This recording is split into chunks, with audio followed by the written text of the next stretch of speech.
Bienvenidos viajeros a un nuevo episodio de Viaje Onírico, el lugar de las tierras remotas del tiempo, donde yo, Tai de Molinar, trataré de relatarte algún momento épico o estúpido de nuestra historia humana. Abrocha tu cinturón porque hoy exploraremos la historia de uno de los ocultistas más famosos de la historia. Hoy hablaremos sobre John Dee. Recordemos que en el siglo de las luces, el Renacimiento, la ciencia y la magia llevaban un camino singular que no hemos vuelto a ver. La magia y la ciencia iban de la mano, mientras que la búsqueda del conocimiento retaba todo tipo de leyes. La magia justificaba aún aquello que no se podía resolver. John Dee, por otro lado, fue uno de esos singulares personajes que combinaban y unían los ámbitos espirituales e intelectuales sobre el tema sobrenatural e inexplicable. No se sabe mucho sobre su madre, pero su padre, Roland Dee, se dedicaba a vender telas y llegó a ser el sastre de caballero en la corte de Enrique VIII. Se casó con Jane Wilde a los 15 años y tuvo con ella a su único hijo, John Dee. John, al nacer cerca de la corona, tuvo acceso a escuelas importantes como Chelmsford, St. John's College, Cambridge en 1542. Aquí fue donde finalmente se adentró a estudios de griego, latín, aprendió filosofía, geometría, aritmética y astronomía. Se dice que era un apasionado por la matemática. Su dedicación era tal que dedicaba 18 horas al estudio, permitiéndose solo 4 horas para dormir y 2 para comer. El conocimiento era su obsesión. En 1546, el último año de su educación en la universidad, John Dee comenzó a interesarse por las estrellas y calculó movimientos celestes en una proyección de horas y minutos. Lo que fue más interesante al respecto fue que John Dee tituló sus observaciones como Observaciones de las influencias celestes. Curioso en su época que a pesar de que existiera una influencia importante de la astrología en la vida diaria, John Dee optó por el término científico para su investigación de las luces del cielo. Y trató de poner a prueba, desde las raíces científicas, el qué tan probable era que la posición de los planetas realmente determinaran ciertas conductas y en general el destino de un nacido en ese momento, en ese instante. Astrología, horóscopo, lo escuchamos todos los días. Finalmente, Dee se graduó con una licenciatura en artes y el mismo año se convirtió en uno de los fundadores del Colegio de la Trinidad, uno de los más grandes colegios de Cambridge. Pero John vivía inconforme con la actitud científica de Inglaterra y decidió viajar entre los años 1548 y 1551. Su primera visita fue en Bruselas, donde conoció a Gemma Frisius y Gerardus Mercator. Este último se convirtió en un gran amigo para Dee. De hecho, tiene este pequeño fragmento en su diario. Fue la costumbre de nuestra amistad e intimidad mutua que durante 3 años completos ninguno de nosotros careció de la presencia del otro por más de 3 días completos. Grandes amigos. En este lugar, Dee escribió 2 importantes textos sobre astronomía y luego viajó a París, le dieron espacio para que presentara una conferencia sobre los elementos de Euclides. Según registros, la gente acudía en grandes masas para escucharlos, y las salas siempre rebosaban de personas interesadas. Gracias a aquella conferencia, Dee fue invitado a formar parte del profesorado de matemáticas en París, pero declinó. 3 años después sucedió lo mismo en Oxford. Quizás a Dee no le interesaba mucho esta parte del estudio. Fue invitado para dar cátedras sobre matemáticas, pero no quiso. Cuando volvió a Inglaterra, John Dee ingresó directo al servicio del conde Pembroke en 1552. Luego estuvo al servicio del duque de Northumberland y aprovechó su posición para escribir sobre las mareas. Pero la suerte de Dee cambiaría abruptamente cuando murió el rey Eduardo VI.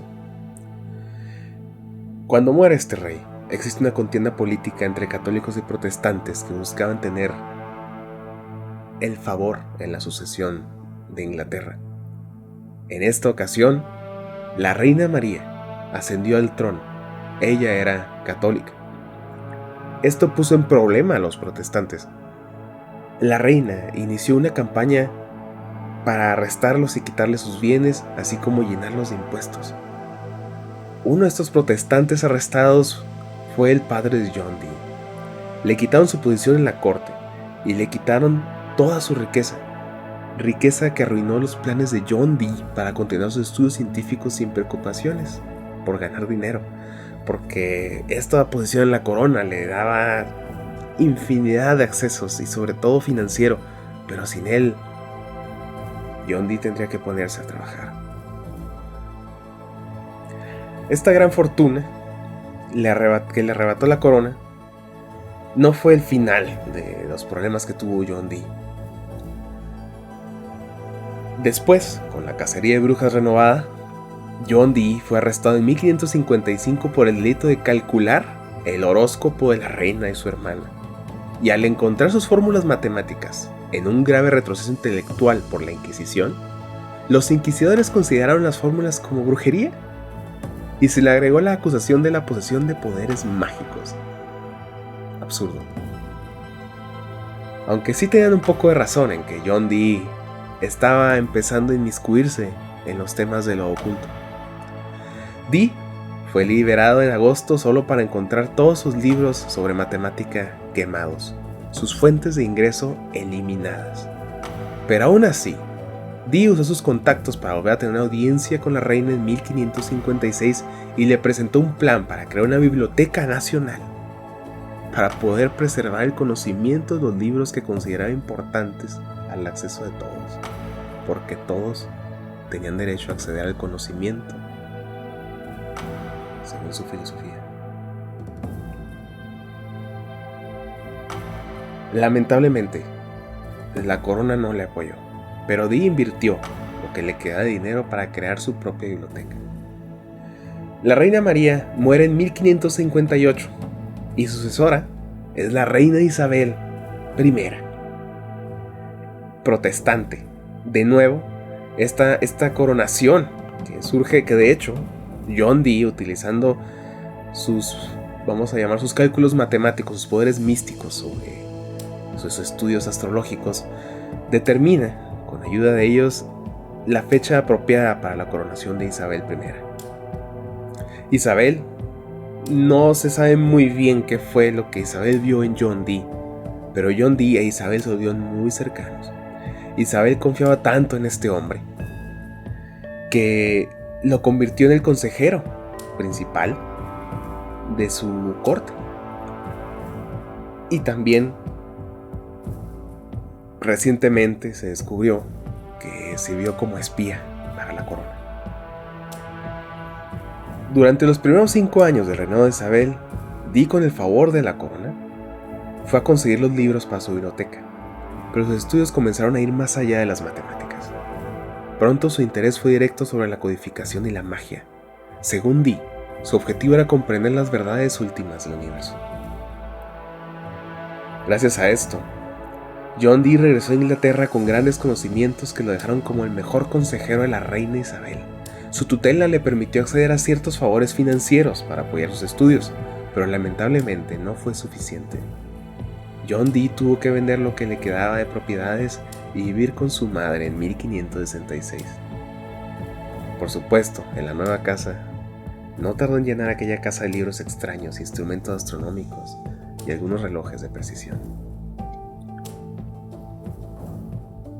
Para 1568, John Dee presentó a la reina una obra llamada Propedeumata Aforística, la cual, dejándola impresionada, ella le pidió le enseñara matemática para entenderlo mejor. Su obra contiene una mezcla interesante de física y matemáticas con la astrología y la magia. Algunos estudiosos suelen considerar a Dee como un científico desperdiciado por los tratados mágicos, pero es importante recalcar que la ciencia y la magia estuvo durante milenios unida. Celebridades como Kepler y Newton también empleaban los estudios alquímicos, que no es otra cosa que magia. Esto no demerita ninguno de los trabajos que realizó John Dee, a pesar de su fama de ocultista. Para 1579, la madre de Dee finalmente le da su casa en Morlake, donde había vivido durante al menos 13 años. Ella murió al año siguiente. Dee se había casado con Jane Fromans en febrero de 1578 y juntos tuvieron 8 hijos. Ella fue su tercera esposa. Tanto su segundo como primer matrimonio, ambas esposas no tuvieron hijos.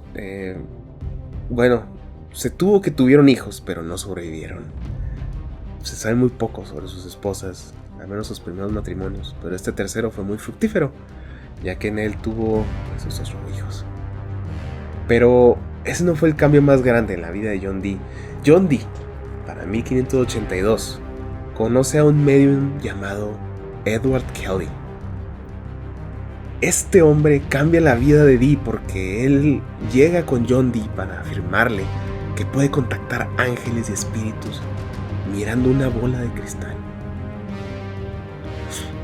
A esta altura, no es de extrañar que John Dee no estuviera interesado en este tipo de artes. John Dee ya tenía años involucrado en estas prácticas mágicas. Al principio, aunque sospechoso de que Kelly le estuviera diciendo la real y que las visiones con los ángeles fueran reales, y no lo convencía, al final Kelly mostró ser muy hábil en esta arte y Dee ansiaba tanto entender la verdad última del universo que no había podido encontrar otra forma de hacerlo. Entonces, su trabajo científico tuvo... Este es otro factor. Su trabajo científico tuvo muy poca aceptación por el ámbito científico, por la sociedad científica. Entonces, John Dee se ve cada vez más interesado en el ocultismo, en la magia.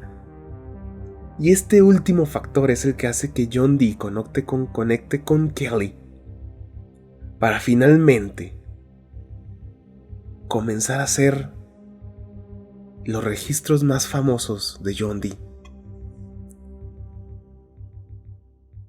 John Dee estudió durante 5 años aproximadamente estas conversaciones celestiales con seres angelicales, según él. Y todo esto lo registró en un libro llamado El Liber Mysteriorum, que no es un libro, son varios volúmenes que ahora están incompletos, la mayoría se perdió, porque más adelante les comentaré el porqué. Pero John Dee describe con un detalle infalible el idioma de los ángeles, que lo nombra el enoquiano. John Dee es famoso por haber encontrado este lenguaje, este idioma. John Dee escribió sobre todas sus visiones y sobre las invocaciones que le fueron compartidos por las entidades angelicales, que supuestamente contactó a través de esta bola de cristal. Dee ligaría su descubrimiento con el libro de Enoch.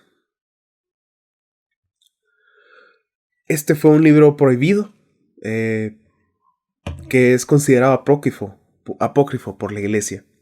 Fue escrito alrededor del siglo III a.C. Esta interesante obra narra la historia de 200 ángeles caídos que no siguieron a Lucifer durante aquella batalla primordial, sino que siguiendo instrucciones del Creador fueron a la tierra para custodiar a la humanidad de cualquier amenaza de Lucifer. Pero en cercanía con las mujeres humanas, traicionaron su misión para ceder a su deseo con las mujeres.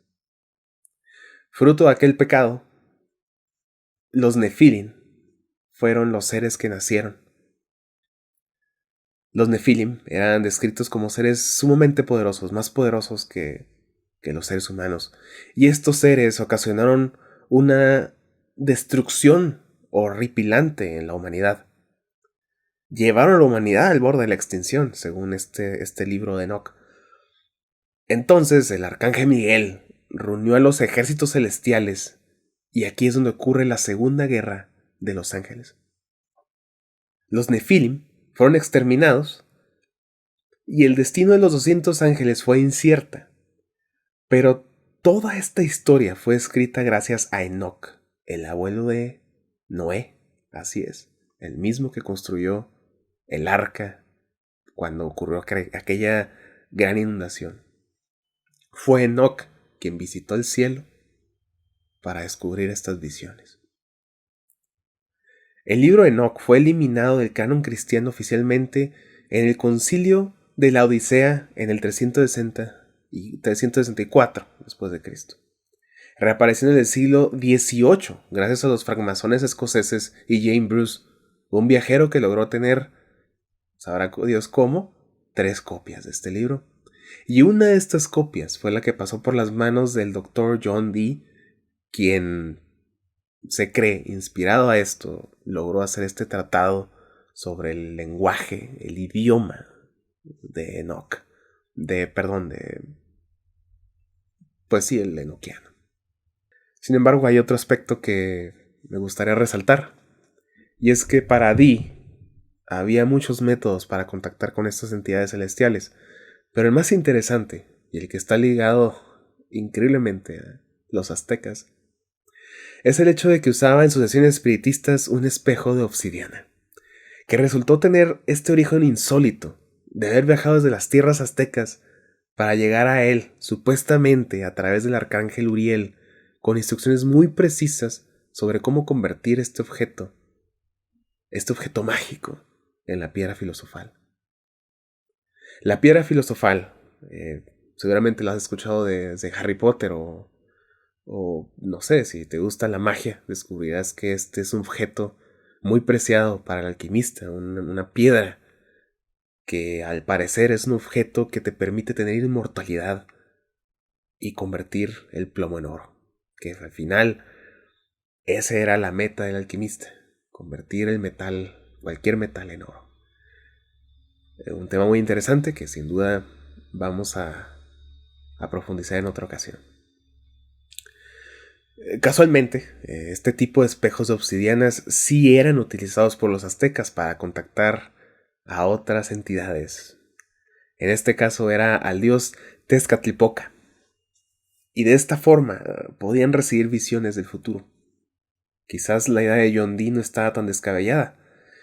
Se dice que John Dee no sabía exactamente de dónde era este espejo, pero el hecho de haberlo atribuido a una entidad angelical, la llegada de este objeto, sin duda levanta algunas preguntas. Este es, sin duda, el camino más interesante de sus estudios. Pero ya en 1583, John Dee, decepcionado con la vida cortesana, abandonó Inglaterra y empezó a viajar de nuevo a Centro Europa. En esta ocasión lo hizo con la ayuda de Edward Kelly, esta persona que le trajo el centro de la bola de cristal para contactar las entidades enoquianas. John Dee viaja con este alquimista, este medium, y vuelven a tener tiene una colaboración muy completa que los lleva a pasar grandes temporadas en Cracovia y Praga. Pero esta relación que tiene John Dee con la corte de Praga se remonta atrás, a 1563, cuando en aquellos años John Dee escribió un tratado alquimista del enigmático Monas Hieroglífica. Esta es una de las obras más importantes de la corriente mágico-hermética europea del siglo XVI. Dee dedicó el libro al emperador Maximiliano II de Habsburgo.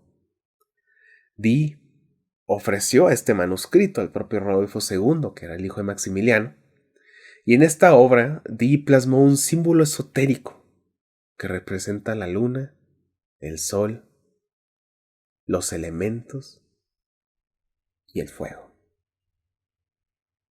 Este es un elemento clave para entender las estremecedoras investigaciones del astrólogo isabelino. a quien se le atribuye nada menos que el descubrimiento de la ley de la atracción, entre otros hallazgos asombrosos. Si se fijan hasta aquí, vamos descubriendo que John Dee es un precursor de muchas, muchas cosas relacionadas a lo esotérico y al ocultismo. Dee y Kelly visitaron a Polonia y Bohemia en 1583-1589, dando exhibiciones de magia en las cortes de los príncipes. Kelly, por su parte, logró una fama y riqueza y fue nombrado un caballero importante. Pero por otra parte, John Dee nunca pudo volver a tener esa estabilidad financiera que tenía cuando vivía su padre. Con estos problemas financieros, John Dee no pudo sostener aquel viaje y regresó a Morlake en diciembre de 1589. Y aquí descubrió la razón por la que tenemos los tomos incompletos de su estudio sobre estas entidades enoquianas. John Dee encuentra su biblioteca devastada, robada, así como también una pérdida de casi todos sus instrumentos científicos. John Dee durante varios años intentó obtener una compensación por lo que había perdido a lo largo de estos años y lamentablemente logró muy poco, pero sí restauró un poco su biblioteca y siguió sus estudios sobre estos lenguajes angelicales. Intentó obtener un cargo, finalmente, como maestro de la Cruz de San Juan, que fue aprobado por la reina Isabel, pero está sujeto a la aprobación del arzobispo de Canterbury. Este nunca aprobó esa solicitud. Ya para 1596 fue nombrado guardián del capítulo colegiado de Manchester. Se dice que fue un medio para alejarlo de Londres. En 1605, Manchester fue golpeada por la peste y la esposa de John Dee y varios de sus hijos murieron. Dee regresó a Londres en 1605 y murió pocos años después. Con todo esto, podemos decir que John Dee no solo sirve de inspiración científica, sino que también es, en pocas palabras, el precursor de la magia del caos. Pues bien podríamos decir que la entidad llamada Aiwass, que le susurró al legendario Aleister Crowley la ley, también fue uno de esos ángeles que John Dee pudo contactar para adentrarse en los pasillos astrales de la magia y para atreverse a caminar sobre las piedras danzantes de lo oculto y la verdad del universo, y descifrar así el código del universo y cómo podemos manipularlo desde un viaje onírico.